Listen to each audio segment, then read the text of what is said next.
Un jour, il faudra qu'on parle de l'augmentation des prix, de l'outillage. Tu vois là? Ben faut pas faire ça. Parce que la première plaque que tu poses, c'est la plus importante. Malheureusement, je tombe pile dans le bord aminci de la plaque de plateau.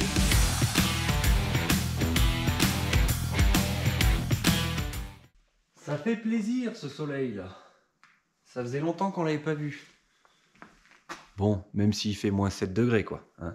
Bonjour à tous, bienvenue dans cette nouvelle vidéo. Lors de l'épisode précédent, je ne savais pas ce que j'allais continuer dans les travaux et j'ai fait mon choix. Je vais commencer à plaquer mon plafond de cette partie-là.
Pour plaquer mes plafonds, je vais utiliser un lève-plaque. Donc celui-là, je l'avais acheté l'année dernière sur Amazon. Ça m'avait coûté 139 € il me semble. Aujourd'hui, j'ai été voir, il est à 200 €.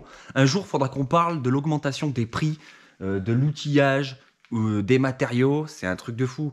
Genre, pour te donner un exemple, j'ai l'habitude d'acheter mes montants pour mes doublages en bottes de 10. Avant la crise sanitaire, je payais les 10 montants 18 €. À l'heure actuelle, c'est 30 €. Donc, tu vois, ça a pris 12 balles. Je pensais que les prix allaient être maîtrisés en 2022, mais apparemment, c'est pas le cas. Donc moi, si je peux te donner un conseil, si tu es comme moi en train de rénover ta maison ou en train de construire ta maison et que tu te poses la question et que tu hésites à acheter un lève-plaque ou à le louer, j'ai regardé la location d'un lève-plaque professionnel, bien évidemment, on parle pas d'un lève-plaque d'entrée de gamme comme ça. Ça coûte environ 45 € la journée. Ça, c'est les prix par chez moi. Moi, je te conseillerais d'investir 200 € et d'acheter un lève-plaque comme celui-ci, qui fait très bien le taf. Une fois que tu as terminé tes travaux, tu le mets sur le bon coin, tu vas faire un heureux, c'est sûr. Et comme ça, tu vas pouvoir récupérer ton investissement. Parce que le louer 45 € la journée, si tu mets une semaine, c'est le prix du lève-plaque quoi. Donc tu retrouveras le lien de ce lève-plaque en description si jamais cela t'intéresse.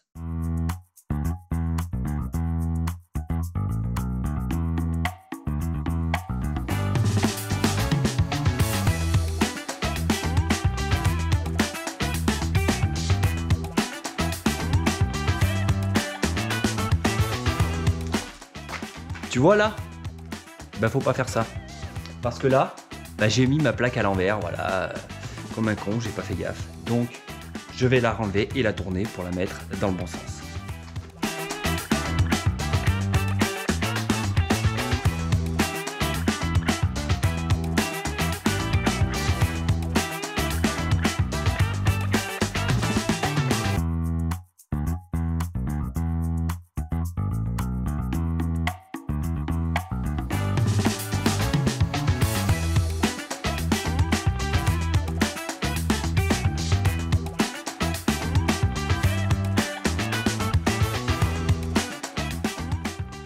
C'est un peu galère de faire rouler le lève-plaque sur la dalle. Tu vois, j'ai cassé ma chape, donc ma dalle, elle est pas nickel. J'ai des aspérités de partout, j'ai des trous. Du coup, les roues se bloquent, c'est compliqué pour régler. Là, tu vois, j'ai des câbles qui passent. Donc ça, c'est l'éclairage actuel de mon garage. C'est ce qu'ils avaient fait à l'époque, c'était dans la chape. Tu vois, j'en ai pas mal ici. Bien évidemment, tout ça, je vais le supprimer. Donc, il va falloir que je fasse un câblage provisoire en bas pour éclairer mon entrée, pour éclairer mon garage, parce que je vais refaire un tableau électrique plus tard en bas pour refaire tout bien propre et tout nickel. Je sais pas toi, sachant que je fais tous mes travaux moi-même, donc je me tape tous les corps de métier, plombier, électricien, plaquiste, jointeur, carreleur, etc., etc. Je sais pas toi, mais moi j'ai toujours besoin d'un petit temps d'adaptation à chaque fois que je change de corps de métier, on va dire entre guillemets. Et d'ailleurs, si tu fais tout toi-même chez toi en autodidacte comme moi, gros big up à toi, grosse force à toi et bon courage.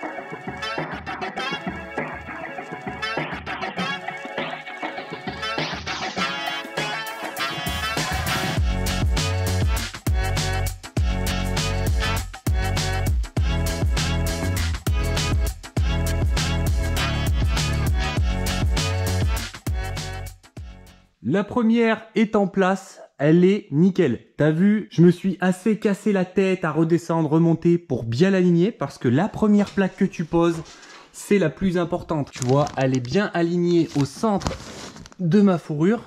Il ne faut pas se baser au mur existant. Tu vois que j'ai un jour là, on s'en fout. Là, il va y avoir un doublage.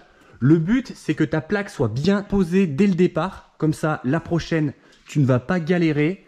Et toutes les autres aussi. Si tu arrives et que tu poses la première pas correctement, ça va être un carnage. Surtout avec une longueur comme ça.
Je te reprends une petite minute. Tu vois, j'ai des gaines qui dépassent là des plaques de placo que je viens de fixer. C'est les gaines pour mon futur éclairage. Ici, ça va être une chambre. J'ai fait le choix en éclairage de mettre des spots GU10 standard. Un ici, un là, un ici et un ici. J'avais au préalable tracé l'emplacement de mes spots au sol, tu vois, j'avais tout repéré. Et là, je viens de poser mon laser.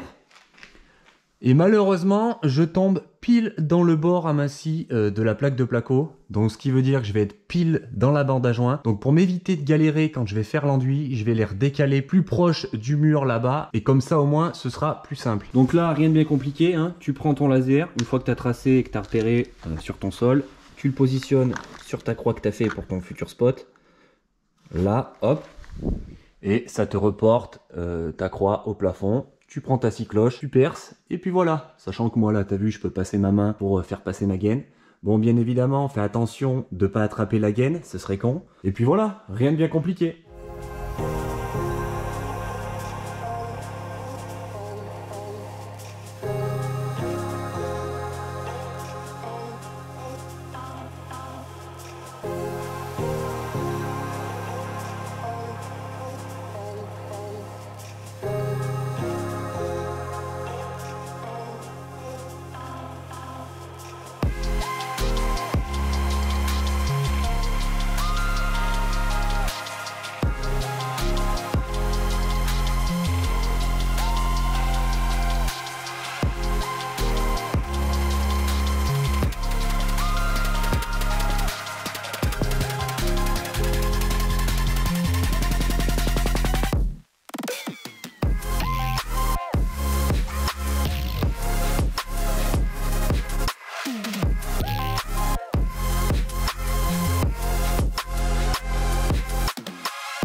me permet d'intervenir pour venir clôturer cette vidéo.